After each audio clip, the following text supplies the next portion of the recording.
ಮದುವೆ ಆಗಲೇಬೇಕು ಅನ್ನೋ ಒಂದು ಕಡ್ಡಾಯವಾದಂಥ ಒಂದು ವಾತಾವರಣ ನಮ್ಮಲ್ಲಿದೆ, ಆಯಿತಾ? ಆಮೇಲೆ ಮದುವೆ ಆಗಲಿಲ್ಲ ಯಾಕೆ ಅನ್ನೋದಕ್ಕೆ ಅದಕ್ಕೆ ಸಾಕಷ್ಟು ಕಾರಣಗಳಿರುತ್ತೆ.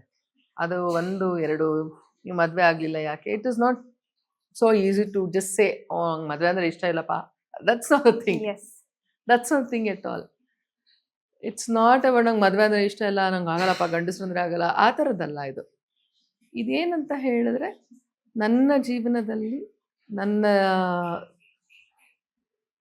ಆಯ್ಕೆ ಮಾಡಿಕೊಂಡಂತಹ ವೃತ್ತಿ, ನಾನು ಆಯ್ಕೆ ಮಾಡ್ಕೊಂಡಿರುವಂತಹ ಜೀವನದ ಶೈಲಿ, ಇದೆಲ್ಲವನ್ನು ನೋಡ್ತಾ ಮತ್ತು ನನ್ನ ಅಕ್ಕಪಕ್ಕದಲ್ಲಿ ನನ್ಗೆ ಹೇಗಿದೆ ಅಂದರೆ ನನ್ನ ಮನೆಯಲ್ಲಿ ವಾತಾವರಣ, ನನ್ನ ಕಸಿನ್ಸ್ ಇರ್ಬೋದು, ನನ್ನ ರಿಲೇಷನ್ಸ್ ಇರಬಹುದು, ಎಲ್ಲರನ್ನು ನೋಡ್ತಾ ನನಗೆ ಯಾವುದು ಸೂಟಬಲ್ ಅನ್ನೋವಂಥದ್ದನ್ನು. ಯಾಕಂದರೆ ಯಾವುದೇ ನಿರ್ಧಾರಗಳು ಮದುವೆ ಯಾಕೆ ಆಗಲಿಲ್ಲ ಅನ್ನೋದು ಮುಖ್ಯ ಪ್ರಶ್ನೆ ಅಲ್ಲ ಇಲ್ಲಿ.